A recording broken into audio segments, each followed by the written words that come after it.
So, welcome back, everybody. As announced, now we have Han with how to use IPC fuzzing and variant analysis to find what is a sandbox escape in Safari. Here you go.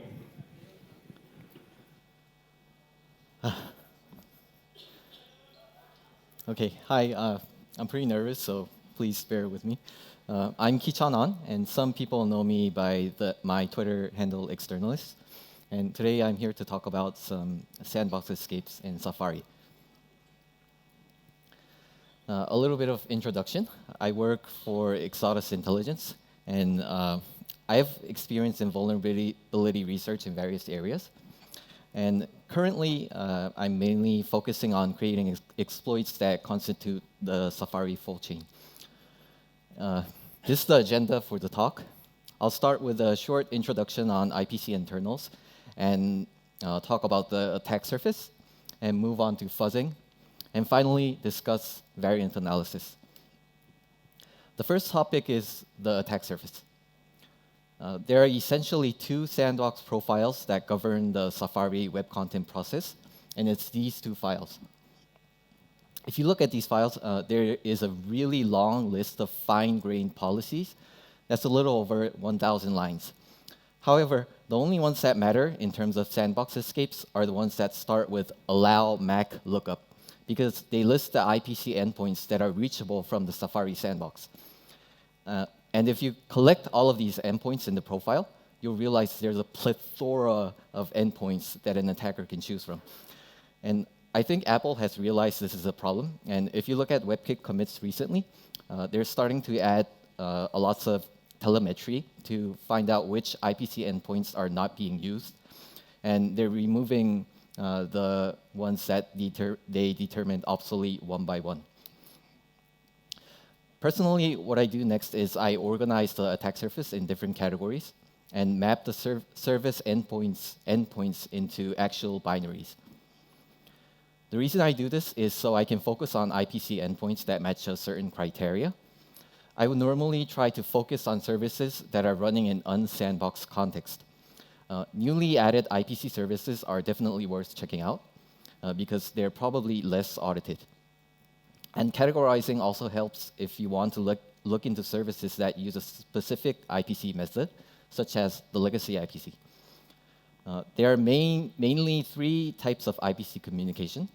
There's actually a little more, like distributed objects, notifications, named pipes, and so on. But I think these three are the most relevant. There's the legacy IPC interface that's been a target for hacking competitions for many, many years. And then there's a more newer XPC and NSXPC, which most services are based on. In this talk, I'm going to specifically focus on the legacy IPC interface, which brings us to the next section, legacy IPC internals. So why legacy IPC services in particular? The main reason is because it's been a target for sandbox escapes in multiple Pontoon competitions, so it already makes it a very attractive target. And also, when you look at various IPC services, you'll see that parsing, deserialization, and handling of the attacker IPC data is different and unique for every service, which makes it more prone to coding mistakes and human errors. And I found legacy IPC services to be much easier to understand and reverse. But yeah, that's just my personal preference. And the IPC message handling logic for legacy IPC services comes in many flavors. As an example, I'll walk through how it's implemented in the security D launch daemon. This is the main function. It calls into a function called server.run, which in turn calls to Mac server.run. This in turn calls into run server thread. And what you see in this function is the heart of the IPC message handling loop. It receives the IPC message through the Mac message function and then delegates the actual heavy lifting to the handle function. This function simply calls UCSP server. And the source code of UCSP server is not actually included in the source archive, but you can generate it with the MIG util, which auto-generates the server and client-side code for the MIG definitions. After that, you have the source code for the UCSP server function. This function essentially chooses which MIG function it's going to call based on the MSGH underbar ID field, and actually calls the MIG function. And all of the MIG function definitions are declared in a file with the .defs extension. And the most interesting ones are the ones that take a variable length and buffer as input. These variable size input buffers are most likely going to be parsed in some kind of way in the MIG function. And this parsing is usually the source of many bugs. For example, this is a MIG function called findFirst in security-D. In the very beginning of the function, there is a call into the constructor of the object. This constructor accepts an attacker-controlled variable length buffer. And when you look into this constructor, you'll see there's a lot of deserialization going. This is just a small portion of it, but there's like a huge amount of it. And this already makes it an interesting target to audit.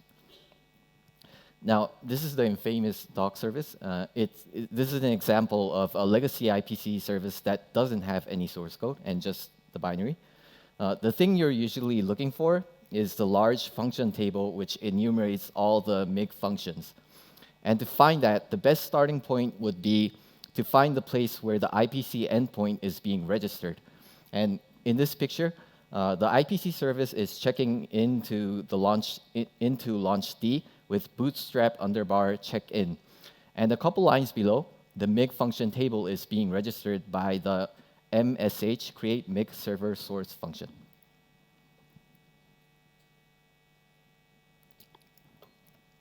Sorry for the short delay. I'm running out of breath. And this is the function table that includes all of the MIG functions. And at this point, you can either create a function targeting all of these functions, or you can just purely audit these functions one by one through pure reverse engineering. This is how a MIG function typically looks like in the binary. If you follow that inner function in the middle, you can see the main function logic.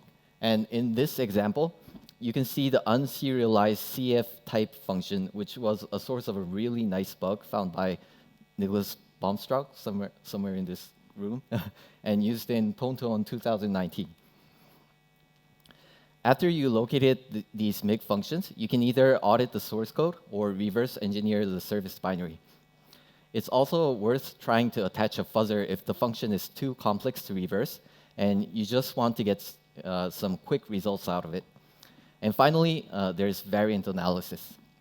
Personally, I use all 4 of these methods because they all have their pros and cons, and they tend to complement each other.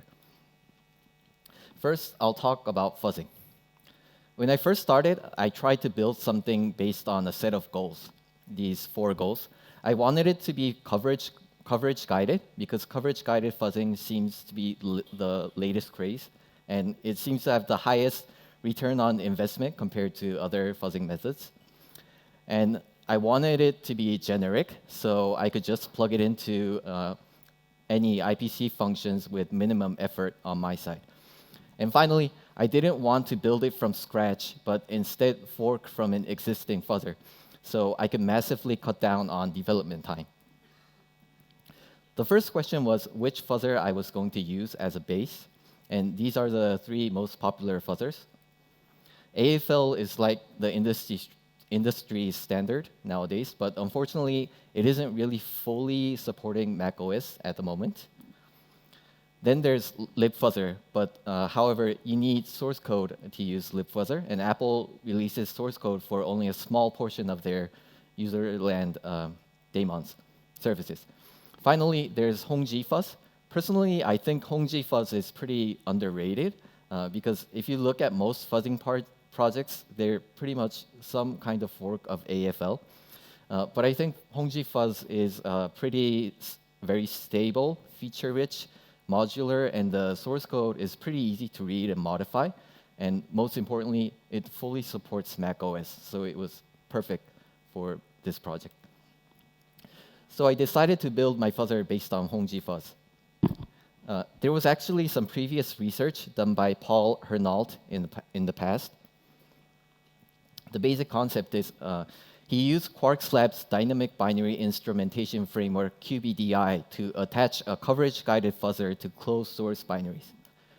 And the way it works is, basically, it works the same way as WinAFL. WinAFL tries to achieve coverage-guided fuzzing by inserting callbacks in every basic block using Dynamo-Rio framework, while writing to the feedback bitmap in all of those basic block callbacks.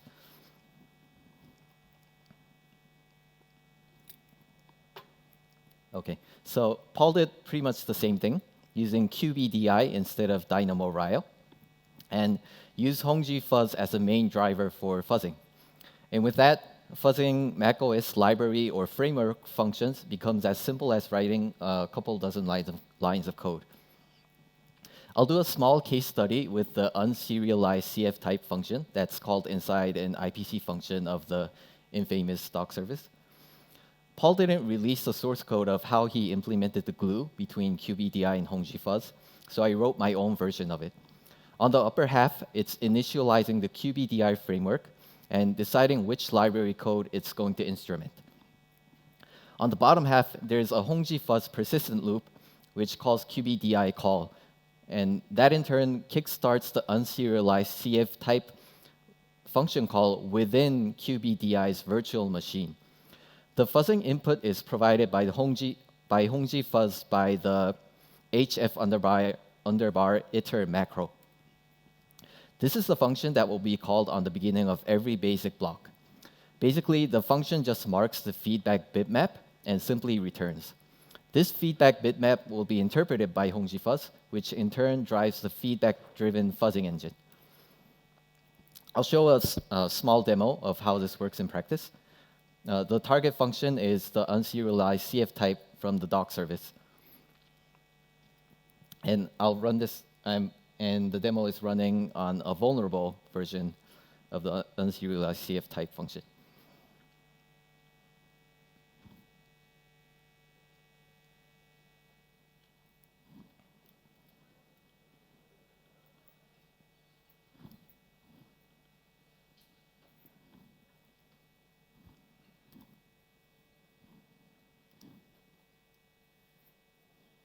So yeah, I didn't have that much faith in the demo bot, so it was recorded. So first, this is how it was written. This is the basic block callback function that marks the feedback bitmap. And this is the Hongji Fuzz persistent loop. Wait. Yeah, right there. And it's calling unserialized CF type. And there's only one file in the input corpus, and it's just a simple core foundation dictionary that I filled up with random keys and objects. When the fuzzer runs, it quickly finds several crashes, and Hongji Fuzz will in turn, yeah, it's running.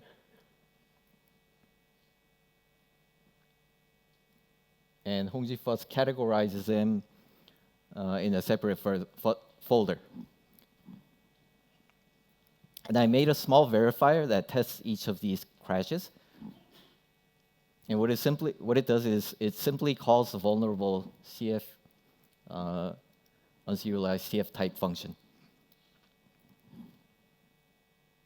So I copy the first SIG-IL crash case and verify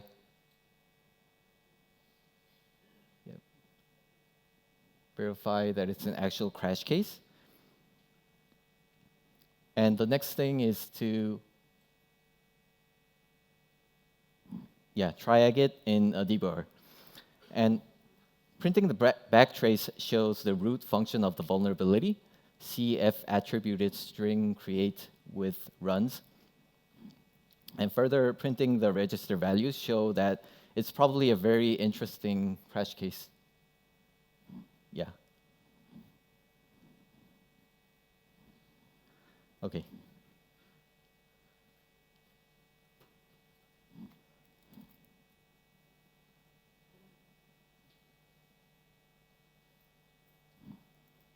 whatever. So yeah, this was actually a bug that I found somewhere in late 2019, but it was sadly burned due to a bug collision from Pontoon. But yeah.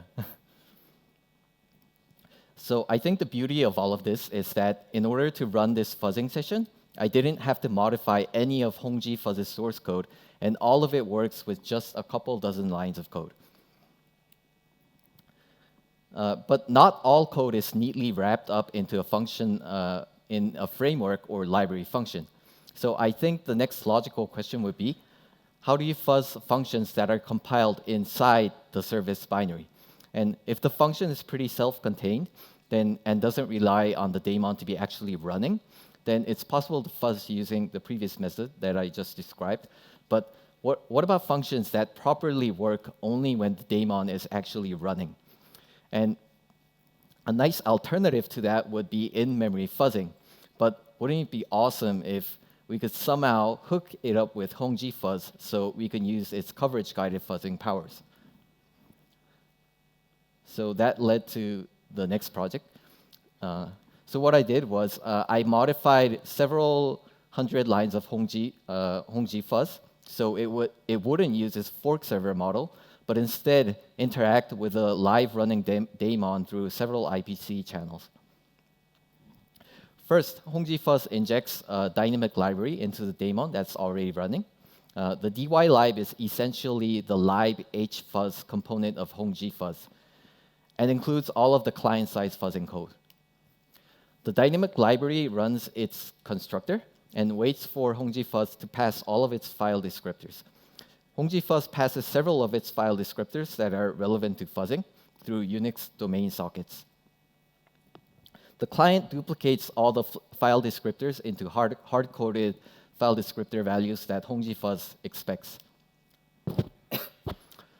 Hongji Fuzz then sends its exception port service name and thread number through a TCP socket. The client receives the exception port through launchd and registers all exceptions to be handled through the exception port on the Hongji Fuzz server side. And this will make Hongji Fuzz handle all exceptions happening inside a separate service. Then the client initializes the QBDI virtual machine and runs the Hongji Fuzz persistent loop. Although the code is to wire all of these together is pretty hacky, it surprisingly works correctly. And the files are passed through the files to be fuzzed are passed through a shared file descriptor, and the persistent loop state machine is pulled through another shared file descriptor that Hongji Fuzz interprets. Within the loop, the client essentially just calls the target function through the function QBDI call. This runs the function through the QBDI virtual machine, and the basic block callbacks will mark the feedback bitmap, which is also shared between the server and the client through file descriptors. Actually, there's a little more to this, but this is basically the gist of it.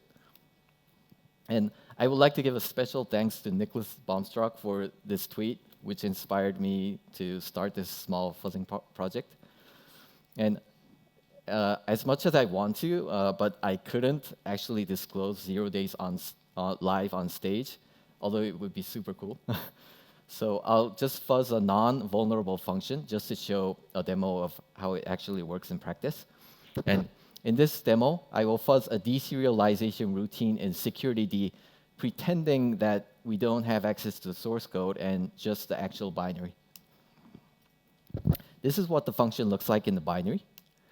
And I reverse this function just enough to pinpoint where the deserialization is happening.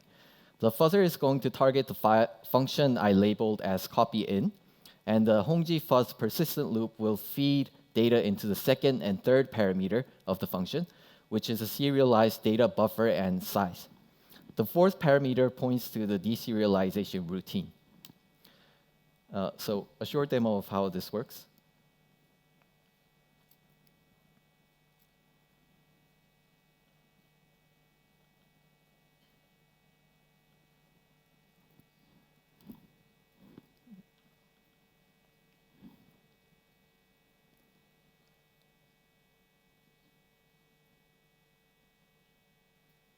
Okay.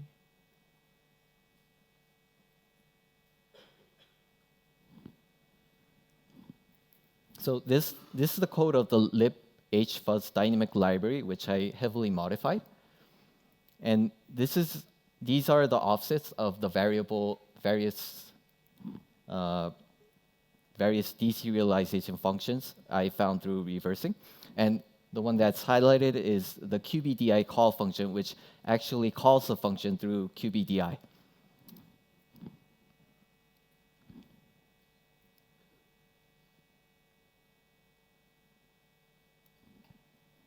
Oh, I was looking over, there was a screen right there. So yeah, this is where the client receives various things from the Hongjifuzz server. Yeah, it first receives all the file descriptors through a Unix domain socket. Then it receives the exception port service name and the thread number. Duplicates all the file descriptors and maps them all into memory. And finally, it sets up the exception port. And the next thing is the seed corpus, which is just a single input that I collected with Frida and saved to a file. And as soon as the fuzzer runs, the fuzzer will quickly converge into a state where it fully explored all the paths that's reachable by deserialization. And the files in the input directory, corpus directory, reflects the results. And we could test more deserialization functions just by modifying the function offset, like I'm doing in this example. And then run make and run the fuzzer again. And the fuzzer, again, quickly converges into a state where it explored all paths. So yeah, that's pretty much it.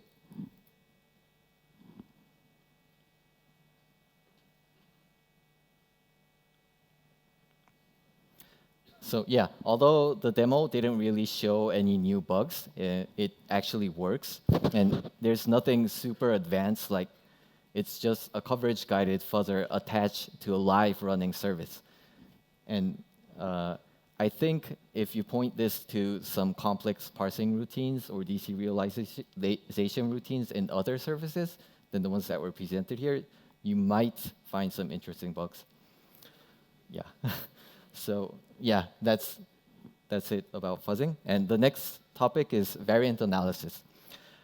There was actually a really good talk by Matty Stone at Blue Hat IL about a week ago. That's also a topic about variant analysis, and I highly recommend for anyone who's interested to go through it, because it's a pretty good talk. So for me, and for many others, I believe, variant analysis is equivalent to searching for low-hanging fruits. I think it's the modern version of searching for low-hanging fruits. And if you look around Twitter or talk with other researchers, you'll recognize that a lot of people are actually doing this. And this is a quote borrowed from Bruno Key's talk, and I couldn't agree more to this. Apparently, lots of people are doing this, so bug collision is really a thing. So this is basically variant analysis 101. First, you pick a good reference bug, preferably a bug that has an exploit attached to it. Then you study the component that contains the faulty code. And next, you try to understand the root cause of the bug, studying everything you need to along the way. And while you're doing so, you'll get a general idea of the attack surface where similar bugs can occur. And finally, you start looking for new bugs with the similar bug pattern. And I'll discuss how a researcher goes through this process by looking at 2 real-world bugs.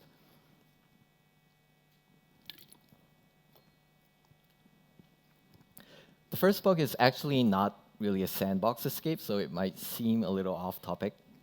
But JavaScript, it's a JavaScript core bug.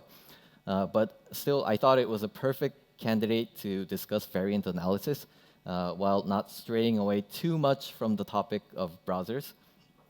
And also, I thought it was a really cool bug back then, but there wasn't much public interest into it.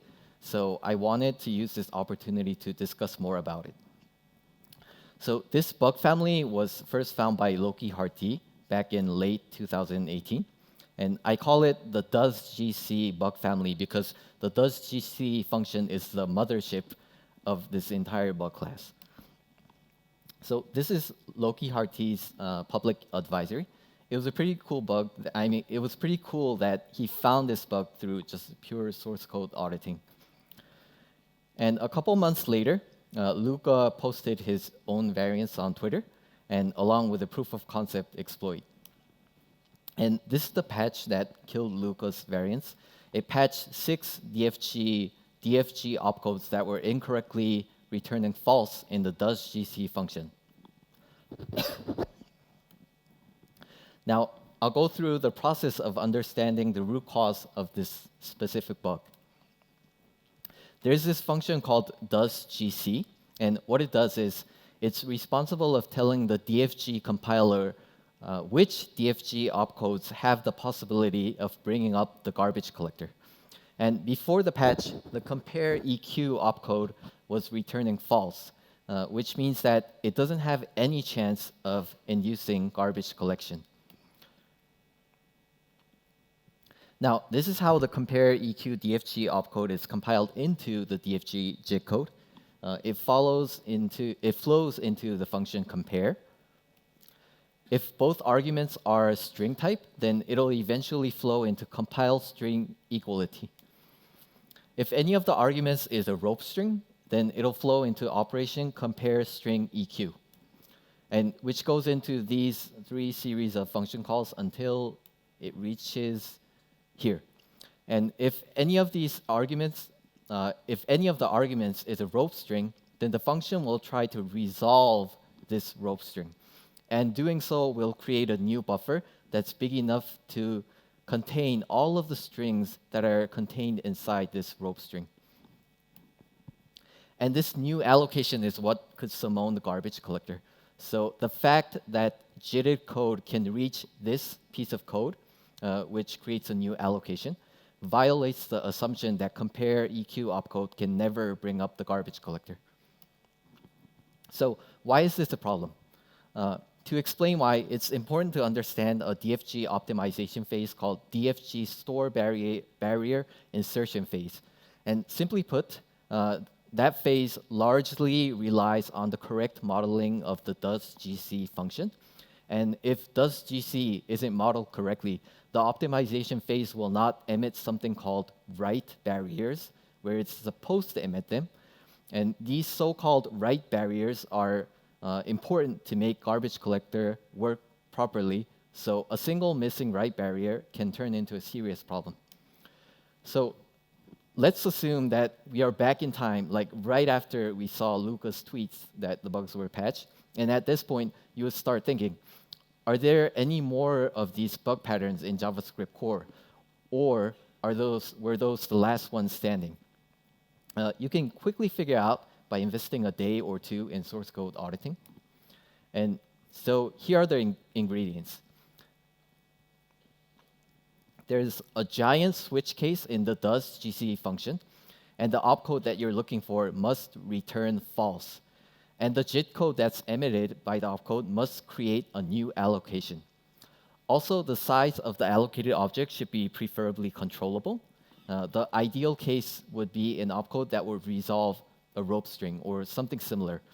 And finally, the JIT opcode should not hold the lock of the garbage collector. There are actually a few functions that explicitly hold this lock in order to prevent these kind of issues. And to give you a perspective of how I found and how anyone could have found a variant of this bug, what I did is I just manually read the JIT implementation of every single DFG opcode for a couple hours, being very mentally focused to find code that matches this exact same pattern until I reached the has index property opcode. As shown in the picture, the does GC function used to return false for this opcode. And this is how the opcode is compiled by DFG. If the opcode passed along is not an array object, then the JIT assembly will jump to a slow case. It calls through a series of functions until it tries to call the getOwnPropertySlotByIndex function inside the JSObjects method table. And if the object happens to be a string object, then it further goes down the chain of function calls until it resolves a rope string. This happens when the object is a string object, but the string object is actually storing a rope string instead of a normal string. So this is essentially a variant of the patch does GC bug class. And unfortunately, this variant didn't live very long. It lasted for about a month until it was patched somewhere in March. And somewhere around May, a bug was de-restricted in the Project Zero issue tracker, and I realized that Samuel Gross reported the same bug to Apple in March. So yeah, this proves that bug collisions are real. But regardless of bug collision, and I think the morale of this story is that it's relatively easy to find bugs with a very specific bug pattern. And what you have to do is you just have to read the source code with a trained eye and being very focused to look for an exact bug pattern. And of course, this requires a lot of patience and perseverance, but it's very doable.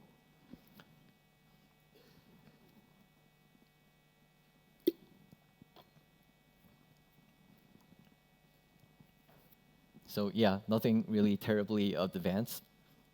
And here's how Apple tried to eliminate this entire class of bugs. It would take too long to explain exactly how it works, but they placed asserts that would check if the does GC function and the allocations happening inside the JIT code is correctly modeled, and it matches what the JIT is assuming. And however, if you look at new DFG opcodes, most notably the big integer DFG opcodes being added every now and then, you can see that some of them are still being incorrectly modeled in DustGC. But Apple seems to be running an internal fuzzer, which catches them through these new assert statements. And after a couple weeks, you can see, if you see the WebKit commits, they're moved back to the right switch case. So maybe, I think this is the end of this class of bugs, but who knows? Before moving on, I want to briefly discuss how this bug class can be exploited, because it was pretty cool when I saw it first. When Lucas variants were patched, he just dropped the POC on Twitter and just moved on to his next thing. And I thought it was a really cool exploit, but I haven't seen anyone talk about it in a public domain. So I thought it would be worth discussing it here because the exploit technique behind it was really nice, in my opinion. The exploit assumes that the garbage collector runs in a single thread, but there are ways to make it work in a multi-threaded environments. This function called ralloc creates an enormous tree of arrays. And the purpose of this tree is to make the garbage collector traverse the tree in a kind of a little bit like a breadth-first search. So it'll take a long time to reach the leaf nodes. And due to the searching algorithm, the most left bottommost leaf node will be reached in the very last iteration. And we'll assume that this left bottommost leaf node is storing a valid JS object. Victim is just an array with 8 elements, and victim1 now points to the root of the enormous tree. And this compiles into the compare less DFG opcode, but the does GC function returns false for this opcode. So DFG is not aware that this opcode can actually bring up the garbage collector. And because of this, the logic behind the DFG store variation insertion phase concludes that it doesn't have to insert the right barrier after this piece of line. And this right barrier is supposed to put the victim array back onto something called the mark stack. So the garbage collector would visit it once more, but in this case, it won't. So what can an attacker do with this missing right barrier? Let's assume that the function argument S is a rope string that's very, very long enough to wake up the garbage collector when the rope string is being resolved. And when the compare less opcode executes, it'll kickstart the garbage collector because resolving the rope string will create a very huge allocation. And the mutator, which is the JavaScript executing main thread, will collect the core constraints from the stack and pass it on to the collector, garbage collector. And before the mutator even reaches this piece of line, the collector will already have marked all 8 elements of the victim array. The garbage collector is still traveling through the enormous tree, marking each node one at a time, and it hasn't reached the left bottommost node yet, which is storing a valid JS object. And before GC ever has a chance to reach this left bottommost node, the mutator snatches it and saves it into victim 0. And at this point, the garbage collector already marked victim 0. So there should be something that should notify the garbage collector that it should go through the victim array once again so it could mark that updated victim 0. And that something should have been the right barrier. That should have been inserted right after this piece of line, but it's missing now. The right barrier is, of course, missing, so the victim array is not placed back on the mark stack, and the mutator stores the constant 0 in the left bottommost node of the enormous tree, which originally contained the JS object. At some point later, the garbage collector finally arrives at this left bottommost node, and it'll only see the constant 0. So now there is a valid JS object in victim 0, which isn't marked by the garbage collector. And the garbage collector won't revisit it again. This victim array is returned to the caller. And the caller keeps allocating JS objects that are exactly the same size of that unmarked JS object. And at some point, the unmarked JS object will be swept and reused for a new allocation for one of the objects that's going to be stored in the variable z. And at that point, a valid JS object, which used to be in the left bottommost node of the enormous tree, is overwritten with a new JS object with the same size. And there's actually a little more to this, but yeah, I just abbreviated it in one sentence. But basically, the exploit makes a stale JS array object to point to a hex 200 size buffer where the indexing type is contiguous JS values. And there's another valid JS array with the array's buffer overlapping the same hex 200 buffer, but this time the indexing type is contiguous doubles. So essentially, there's 2 arrays with different indexing types pointing to the same underlying hex 200 buffer, and this creates a perfect condition to create the fake object in the address of primitive. So yeah, mad props to Luca for this super interesting GC racing exploit technique. Yeah, and the next case is going back on topic, and it's a Sandbox escape that was posted last year in April in the security team blog. This bug was found by a researcher called Mohamed Gannam.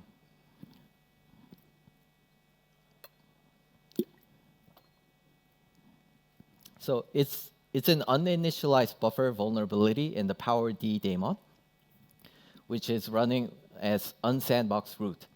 It was actually a really neat sandbox escape that was pretty well engineered, but like most sandbox escapes, I think it was pretty underrated and didn't receive much attention by the community because the jailbreak community is always just crazy about TFP zeros. And it was actually a bug that was very easy to miss unless you were looking very closely. And I'll do a brief root cause analysis about this bug.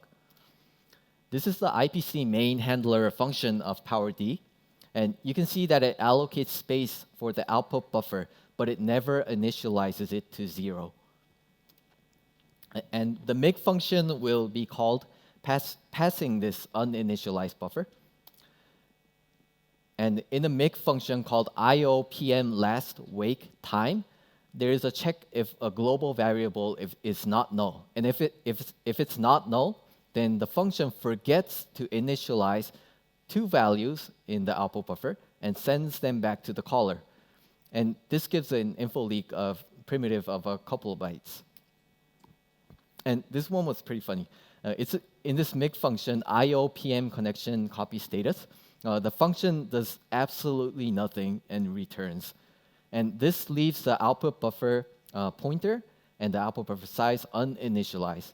And the end result of this is that whatever address was stored in the output buffer pointer is interpreted as the start of the buffer to send back to the user. And whatever uninitialized value was in the buffer size is interpreted as the buffer size. And the buffer data will be sent back to the caller, and this effectively creates a massive heap info leak primitive.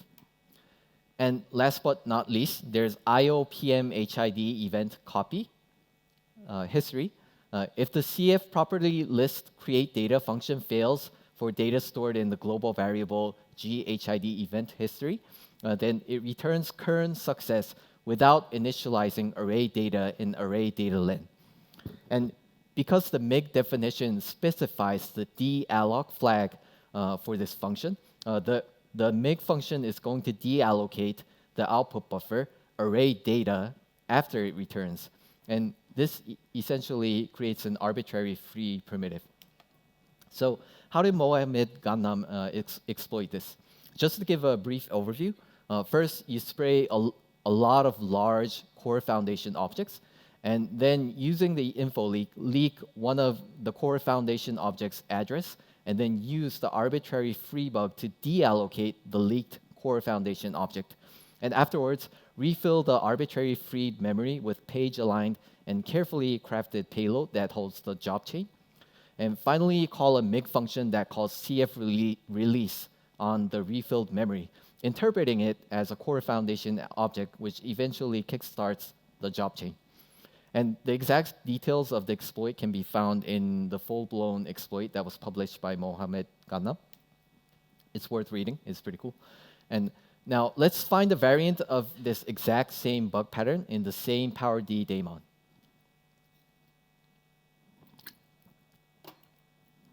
First, the MIG arguments must include the output buffer, and the function must also not initialize these output buffers in the beginning of the function. Also, the MIG definition must specify the dealloc flag in the function definition. And next, there must be a way to fast fill or early return so the output buffer variables are not initialized to some kind of value in the middle of the function. And finally, the function must return current success, but all MIG functions in the PowerD daemon is returning current success.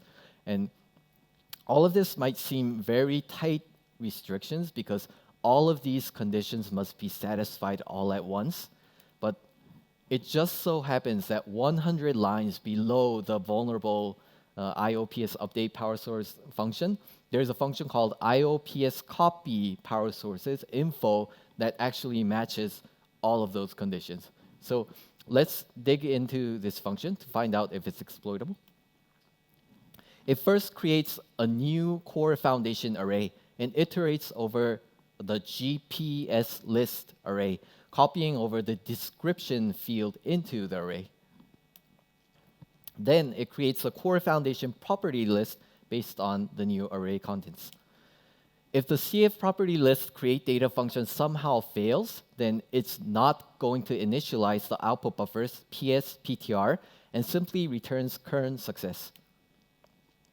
And because the dealloc flag is specified in the MIG definition, MIG will be responsible of automatically deallocating the buffer upon return. So the conditions to trigger this bug is to fill in the GPS list array with attacker-controlled objects, and somehow make the CF property list create data fail. But where does GPS list come from? It comes from another MIG function called IOPS update PS power source.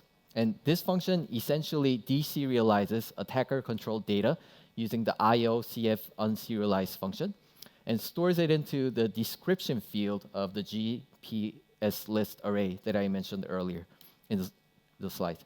So that solves problem 1, but what about problem 2? The problem is that the unserialized object that comes from IOCF unserialized is passed on directly into CF property list create data. And both functions are meant to be dealing with the same family of core foundation objects. So there doesn't seem to be any chance for one function to succeed and another to fail when both functions are essentially just processing the same family of objects. But it's always good to verify an assumption if it's true, even if it strongly suggests otherwise. So looking at the deserialization of IOCF unserialized, you can see that it deserializes several types of core foundation objects. But you can also notice that it's not fully inclusive, meaning that it only includes a subset of the core foundation objects. So now this is the function CF property list create data.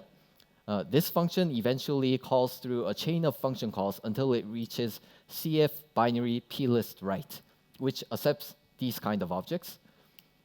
If you draw a set diagram of the two functions, you can realize there's exactly one core foundation object that's unserializable in IOCF unserialized, but not processed by CF binary plist write, which is a core foundation set object on the leftmost side. So now the answer is clear. The attacker has to include a single core foundation set object in order to make IOCF unserialized succeed and CF property list create data fail. And the end result is another arbitrary free bug in the same daemon that is exactly the same bug pattern that Mohammed Gannam found and exploited. Unfortunately, at some point, Apple eventually demolished all of these bugs in the PowerD with a 3-liner patch. What Apple did is they basically wiped the entire output buffer with 0. So before passing it down to the MIG functions. So yeah, there goes all of the uninitialized variable bugs in PowerD. You can follow the trails of Mohammed Gannam by looking at the Apple advisories. He was actually going after a similar set of bugs in another daemon called config-d.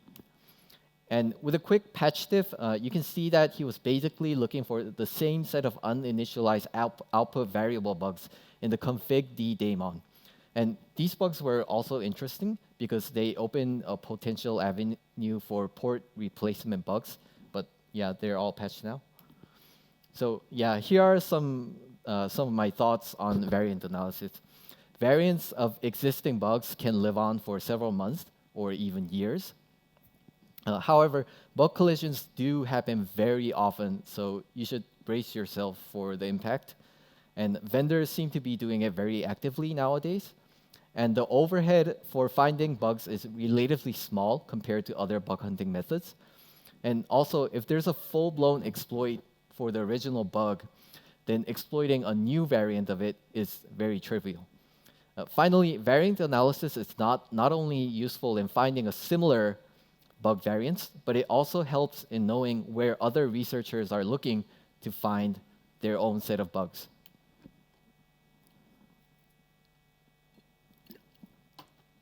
Here are some sources for variant analysis. My most favorite one is the Project Zero issue tracker, especially because they find a lot of very unique bug patterns, and almost every bug comes with a POC of some form, or sometimes even a super detailed blog post, so it really helps in terms of research. And my next favorite one is the CDI advisories. The descriptions give huge hints on where exactly the big bug exists. They sometimes just throw out the function names. And if you search for specific terms like pwn to own, you can get a glimpse of where other researchers were digging to find their set of exploitable bugs. And I think recently, ZDI published a bunch of interesting bugs for VirtualBox, if I'm not mistaken.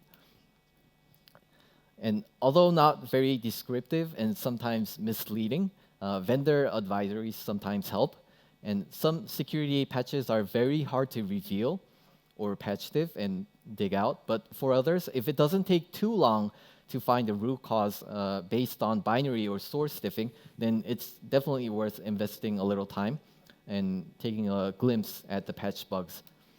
And blog posts also are very good sources for mining exploitable bug patterns or attack surfaces. For this Chinese blog post, I barely know any Chinese or read Chinese, but Google Translator is awesome. And of course, commits from open source projects like WebKit are worth reading. And I do a quick skim on commits every morning just to see if there are any patches that are security issues that I can base my variant analysis on, or if a new mitigation or a new attack surface is being added to the code base. And here are some questions I ask myself when I'm looking at other people's bugs. I try to find out what the attack surface was for the bugs used in hacking competitions.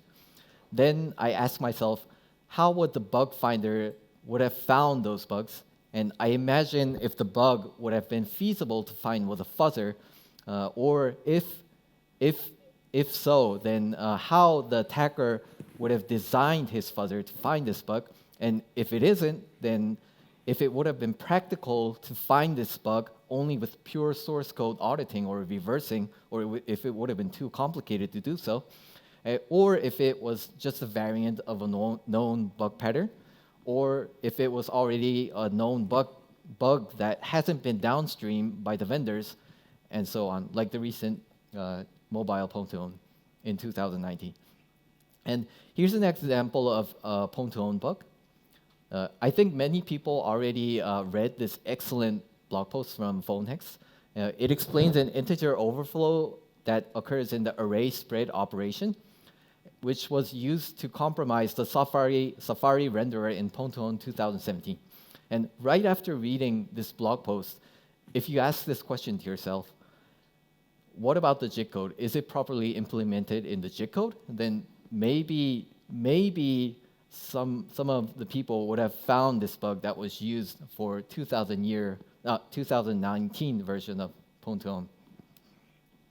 So yeah, finally I asked myself, how would I have found the same set of bugs with my current skill set? What would have been the most time-wise feasible way? And after doing some self-reflection, I update my bug hunting strategies if there are any areas for improvement. And speaking of areas of improvement, this presentation only scratched the surface of hunting for Sandbox escape, in my opinion.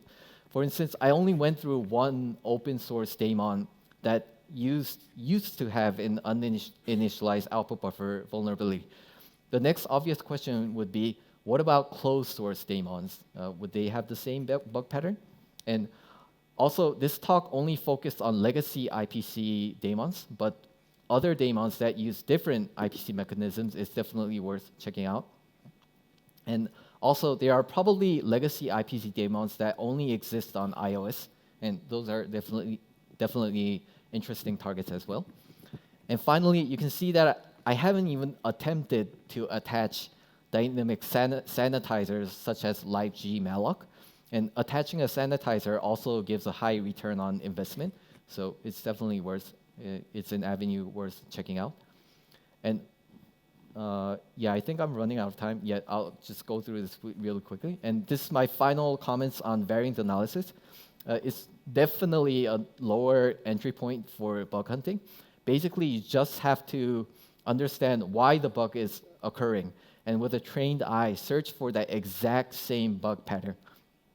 However, like I mentioned previously, the bugs are very short-lived, and in my experience, I mean, it may be different for everyone else, but maybe like 20 to 30% of bugs are very long-lived, and the rest die pretty quickly.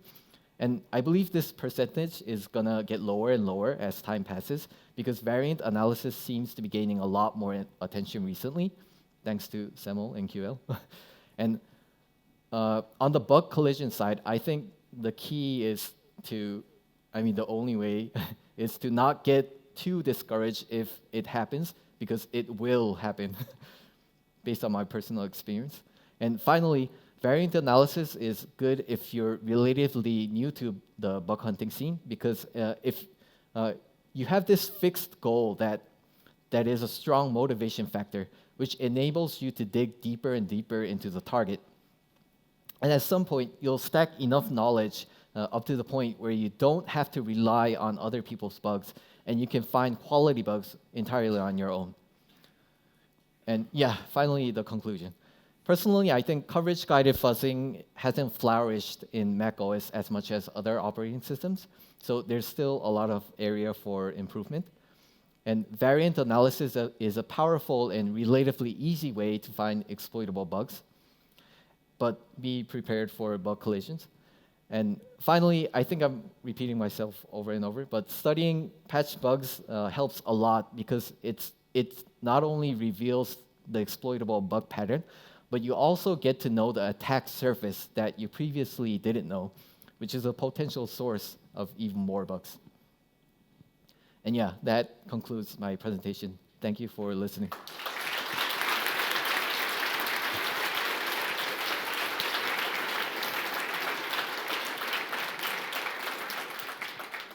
I think there's like 4 minutes, 3 minutes. Yeah, we got 3 minutes of questions, or otherwise you can just come during the coffee break, I guess.